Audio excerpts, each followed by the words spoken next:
सभी दोस्तों को नमस्कार। मैं अमित एक बार फिर लेकर हाजिर हूँ थर्ड सेमेस्टर की गणित।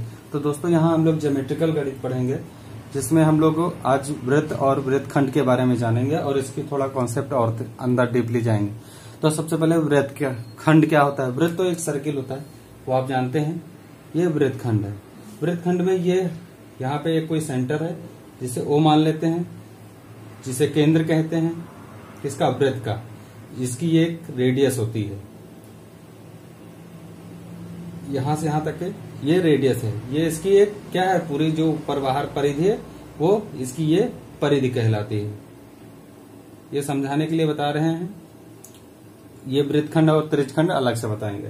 तो यहां से अगर हम वृत्तखंड पे क्या बना ले, इसको मिटा देते हैं और इसको भी मिटा देते हैं। यहां से एक हम क्या मिला लें, एक लाइन ले लें और इसको मिला लें। इसको चाहे ए बी नाम दे दें, चाहे जो भी नाम दे दें। और इस पे इसी वृत्त पे दो के बिंदु ले लें। कौन से, एक्स और वाई। एक्स वाई ले लेते हैं, एक्स एंड वाई। तो जो ये बिंदु है एक्स एंड वाई, इनमें जो खंड बनता है ये क्या होता है, नीचे वाला हमारा क्या होता है, लघुखंड, और ऊपर वाला दीर्घखंड। इसे वृत्तखंड कहते हैं। तो यहां पे जो पहला खंड बनेगा ए वाई बी बनेगा, यानी ए वाई बी। इस जीवा के द्वारा, ये आपकी क्या है, जीवा है। जीवा आपकी क्या है, यहां लिख देते हैं। ए बी आपकी क्या है, जीवा है। इस जीवा के द्वारा दो खंड बन रहे हैं, एक लघुखंड एक दीर्घखंड। लघुखंड आपका क्या है, ए वाई बी, ये आपका लघुखंड है। और दीर्घखंड आपका क्या है, ए एक्स बी। एक्स बी आपका क्या है, दीर्घखंड है। यहां बस इतना ही थोड़ा थोड़ा समझना है। अब त्रिज्यखंड क्या होता है। त्रिज्यखंड यानी त्रिभुज के वृत्त के केंद्र के द्वारा परिधि पर बने जो दो त्रिज्याओं द्वारा जो खंड बनता है वो कहलाता है दीर्घखंड।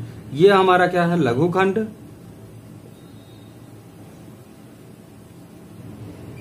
और ये हमारा दीर्घखंड।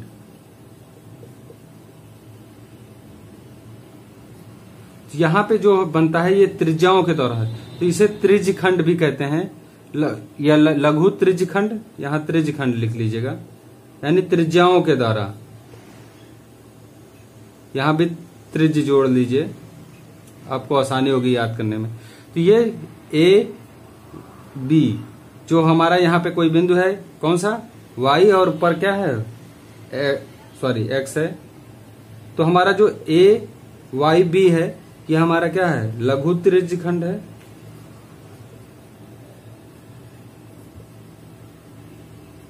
और जो है हमारा बड़ा वाला ए एक्स बी, ये हमारा क्या है, दीर्घ त्रिज्यखंड। यानी त्रिज्याओं के द्वारा बना खंड क्या कहलाता है, त्रिज्यखंड।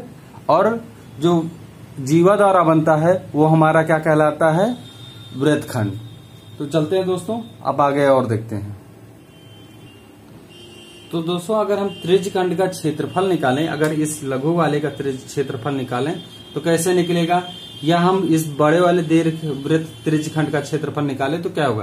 तो यहाँ जो ये थीटा होता है ये क्या होता है, चाहे आंतरिक हो या चाहे हम इसी को बाह्य ले लें, वही यहाँ पे थीटा रखा जाएगा। तो आपका क्षेत्रफल, इस त्रिज्यखंड का क्षेत्रफल, इस घिरे हुए भाग का क्षेत्रफल निकल जाएगा, और या फिर इस अंदर वाले भाग का क्षेत्रफल निकल जाएगा। आप ये थीटा हमेशा क्या होगा, केंद्र पर बना कोण होगा, चाहे वो बड़ा वाला हो चाहे छोटा वाला हो। तो ये थीटा हमारा केंद्र पर बना कोण है। अब चाप की लंबाई, यानी चाप हमारा जो यहां से यहां तक की है, इसकी लंबाई निकालनी हो तो 2 पाई आर पूरा, उसके बाद थीटा जो एंगल बन रहा हो केंद्र पर, जैसे 60 बना तो 60 और 360 बाई थीटा बाई ये लगा देंगे। तो हमें किसकी लंबाई पता चलेगी, चाप की। अर्धवृत्त क्या परिमाप है, अर्धवृत्त यानी अर्धवृत्त कब बनता है, जैसे यहाँ पे छोड़िए, ये होता है हमारा अर्धवृत्त। इसका परिमाप निकालना हो तो पाई आर प्लस 2r, यानी यहां से रेडियस और प्लस यहां से रेडियस, ये होता है अर्धवृत्त का परिमाप। तो यहां से आप चलते हैं, कुछ क्वेश्चन देखते हैं और आपको बढ़िया से समझाते हैं। दोस्तों हमारा जो क्वेश्चन है वो है पहला, एक घड़ी की बड़ी हुई सुई की लंबाई कितनी है? 12 सेंटीमीटर। जो बड़ी सुई है उसकी लंबाई क्या है? 12 सेंटीमीटर। यानी जो हमारा घड़ी बनेगी, घड़ी में क्या होगा, यही हमारी क्या हो जाएगी, यहां से केंद्र से यहां तक की जो क्या है 12 सेंटीमीटर है इसकी लंबाई इस सुई की। तो वह 40 मिनट में कुल कितनी दूरी तय करेगी? यहां से लेकर यानी यहां तक आने के लिए 40 मिनट में कितनी दूरी होगी? यानी आर पता है 12 सेंटीमीटर है, तो हमें थीटा निकालना हो। थीटा निकालने के लिए 40 को जो मिनट है उसको भी क्या है 60 से डिवाइड कर देंगे और 360 से इंटू कर देंगे, तो हमें क्या मिल जाएगा? एंगल मिल जाएगा। और 624 यानी 240 डिग्री, ये हमें क्या मिल जाएगा? वो एंगल मिल जाएगा। अब क्या कह रहा है 40 मिनट में तय की गई दूरी, तो 40 मिनट में जो तय की दूरी होगी वो क्या होगी? इस पूरी परिधि में इस यहां से लेकर यहां तक का, यानी यहां 40 कहाँ आता? 8 पे आएगा, तो 8 पे जब आएगा तो उस 40 द्वारा यहां से लेकर यहां तक का क्या है, इस त्रिज्यखंड का क्या करना है, हमें निकालना है चाप की लंबाई। अगर हम ये निकाल ले तो पता चल जाएगा कितनी दूरी तय की गई। तो चाप की लंबाई निकालने के लिए यहाँ वाला चाप की लंबाई का फार्मूला लगा देंगे, या चली गई दूरी निकालने के लिए यहाँ लिख देते हैं चली गई दूरी, या चाप की लंबाई लिख सकते हैं आप।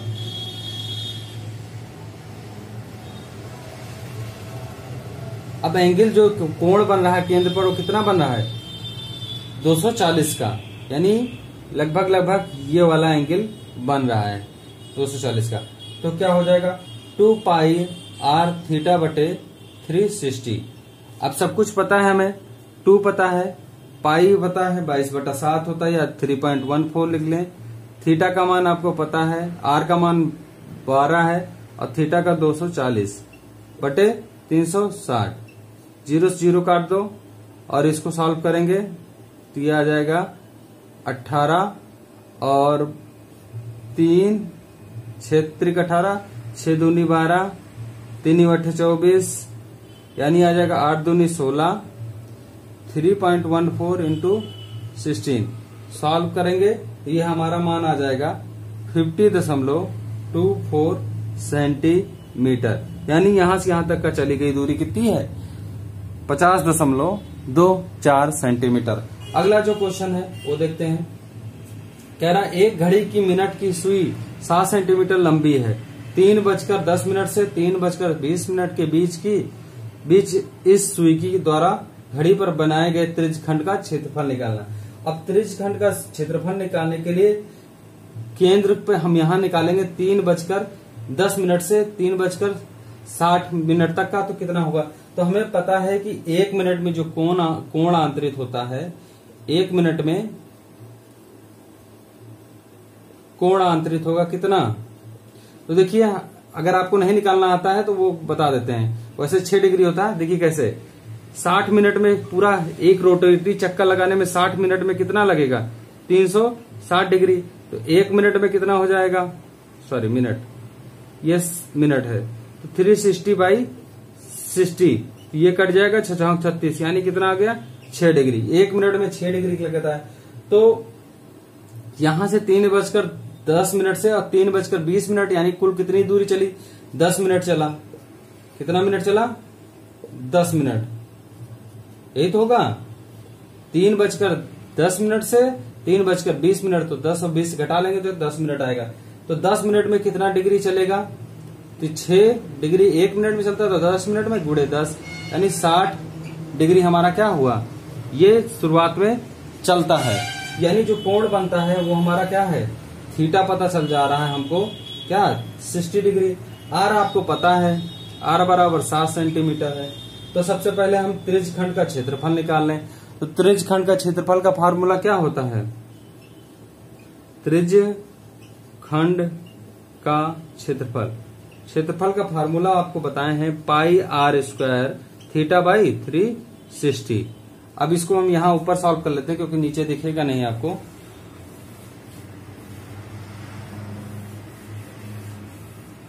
यहाँ ऊपर सॉल्व कर देते हैं। तो यहाँ पे जब सॉल्व करते हैं तो वैल्यू रखते हैं त्रिज्यखंड का क्षेत्रफल,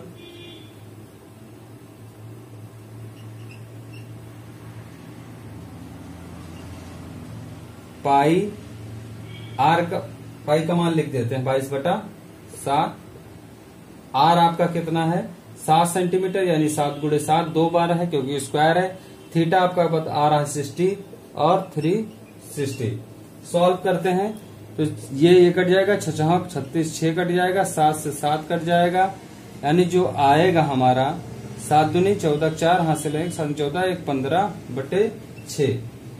अब इसको भाग कर लेंगे तो 6 दूनी 12 बचेगा 3, 6 पंचे 30 बचेगा 4, 6 36 6 7 42, इतना सेंटीमीटर आएगा क्या स्क्वायर, क्योंकि क्षेत्रफल है, क्षेत्रफल इतना होता है। तो इसी तरह आप लोग क्वेश्चन लगाइएगा और हम इसके बाद ज्योमेट्री मेन ज्योमेट्री है यानी त्रिज्यखंड का क्षेत्रफल, उस पे द्वारा कितना एंगल बनता है, इस पे क्वेश्चन लगवाएंगे। इस पे क्वेश्चन क्या हम इस पे थोड़ा बेसिक बताएंगे, फिर आगे उस पे उस टाइप के क्वेश्चन लगवाएंगे जिससे आपको क्या पेपर में उसी टाइप के होते हैं।